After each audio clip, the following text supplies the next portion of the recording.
Before I say something, I think I would like to beg a pardon if something I say is no offense to the earlier speakers or the people. So I can see the audience needs to be involved also. And I just ask a simple question to you all. How many of you know the coding in IT? Just raise your hands. Right? Hardly two or three. Even I don't know the coding. So what I want to convey is that we all use the app, WhatsApp or whatever, right? So we are champion in using the apps which we have never developed. So same way the country or the world or the people are very interested to see the output rather than what's going inside it, right?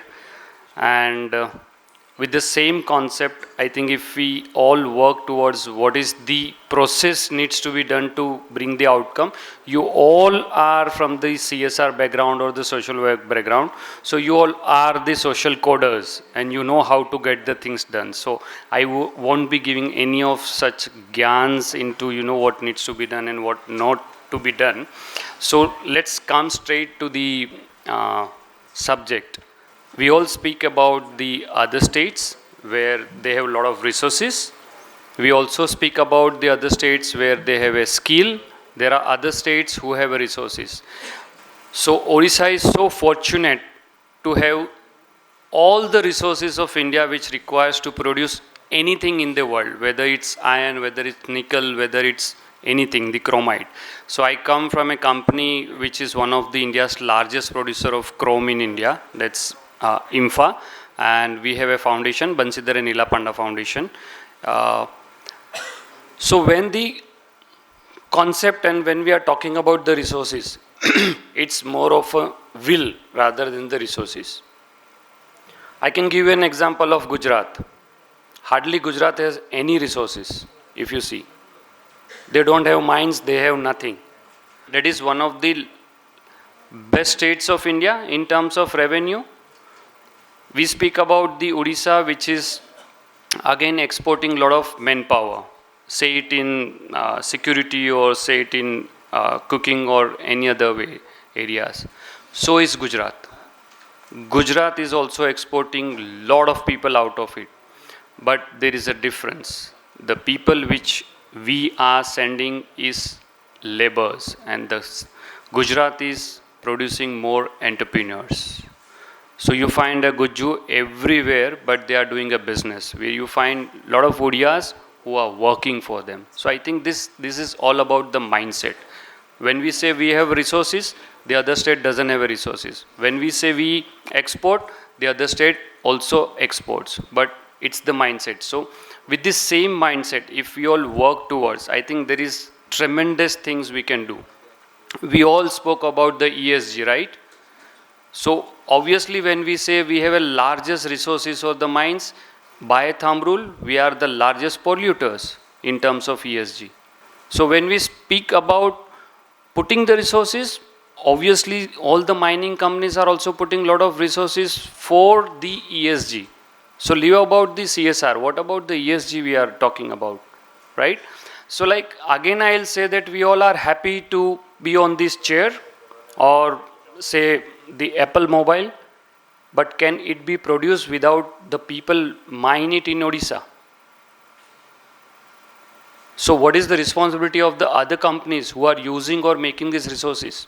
We all enjoy Apple, but Apple doesn't have any responsibility towards the mines which we are creating. And it is that time the BIPF, or we can say IMFA, the first Odia businessman who has come up with the concept of the business.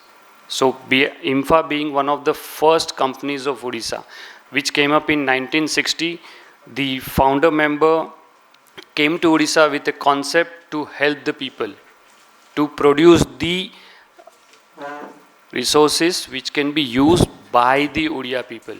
There is a lot of employment to the Odia people. The CSR has just emerged in 2014. Before that, since 1960, BIPF is doing a lot of work for the development of the community. So when I speak about our specific programs and how we speak about the inclusivity, so there are many programs which we are going, or I can say, we all are sitting here and everybody is wearing a separate color. So there can't be a same color, only then there would be uniform. So same way, any one program will not impact unless we all work in sync with each other. And that's why how the clothes stores or the fashion stores works. They have all types of colors and all types of taste for all people. So few of our programs are designed in such a way that they cannot work in isolation, but for the inclusivity of the people. One of such programs is our Unnati program, which works with the SHG groups. And this program, I think this is the only program in India wherein we engage with the SHG for 3 years. 3 years. So we teach them 152 modules. And when I say 152 modules, that is when the women come out of our program, she is almost a graduate. And post our program, most of them start their own entrepreneurship. So when I speak about entrepreneurship, we will always talk about the revenues or what they are earning or what could be their work. So revenue or the income is just the secondary. But the way these women is developed, I think the second generation is more powerful. Even if she is earning 500 rupees, she becomes the member of the village where she can take the decision with the other people. So that is what inclusivity we are talking about. Many of our people, women are the sarpanch or are into the various sectors. So this is what empowerment is. It's not about what you are earning, but what you are giving back to the society. Another program we are working is Kanya Express, which is, I think, a very unique program that women cannot or the adolescent girls cannot come to you. So we are reaching them out. We work with them for 1.5 years.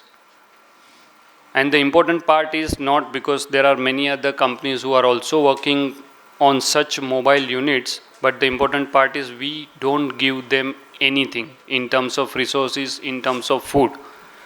It is what they can do from the available resources or the available homemade things. We could bring almost 70% of these adolescent girls out of the anemia. So I think again what we are giving back is there is no dependency on the others in terms of the resources.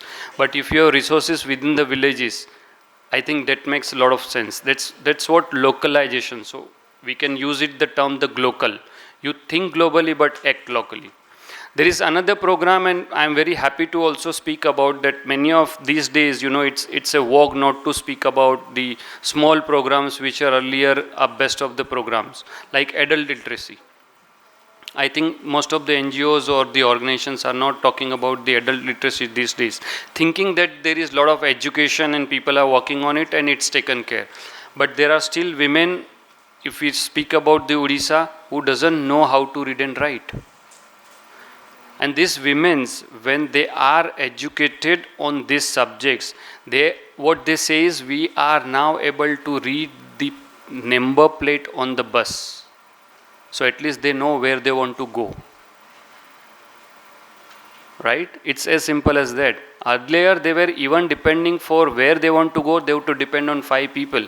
Asking 5 people. So this is also an independent itself. Second, when these women, the adult education, they are learned, I think the grandchildren are one of the biggest beneficiaries of that, who are taken care by these women. So I think again the culture, the essence, the good deeds which these people have done over the years goes to the same people, because again we are talking about the urban youths who are out of the way, like Australia is now banning the use of the mobile and Instagrams for the below 16 years of children. So Odisha or the Sanskar, we can say, which is coming through such programs, are helping such states to remain in the roots of where we are. So I think we have to work on the ideas which can be sellable to the global people, but you don't have to forget your roots.